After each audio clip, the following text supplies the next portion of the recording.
வணக்கம். இந்த காணொளியில் ப்ரோ3 டாக்ஸி ஆப்பை எப்படி இன்ஸ்டால் பண்ணுறது என்றதை பார்க்க போகிறோம். முதலில் ப்ளே ஸ்டோருக்கு போய் ப்ரோ3 டாக்ஸின்னு அடித்தா இப்படி உங்களுக்கு ஆப்ஷன்ஸ் வரும்.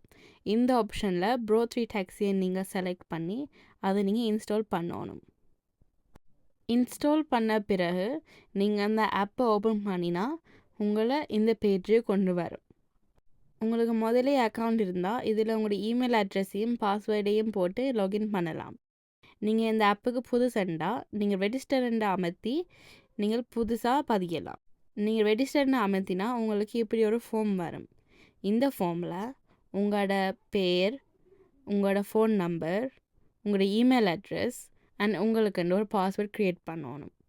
ஸோ அதுதான் இதில் நாங்கள் காட்டுறோம். ஃபார்மை ஃபில் பண்ண பிறகு நீங்கள் ரெஜிஸ்டர்ன்னு அமர்த்தினா உங்களை இந்த பேஜை கொண்டு வரும். உங்களோட இமெயிலுக்கு ஒரு மெயில் வரும். அதில் ஒரு லிங்க் இருக்குது. நீங்கள் அந்த லிங்க் அமர்த்தினீங்கன்னா உங்களோட அக்கௌண்ட் வெரிஃபை ஆகி உங்களை ஆப்புக்குள்ளே கொண்டு போகும்.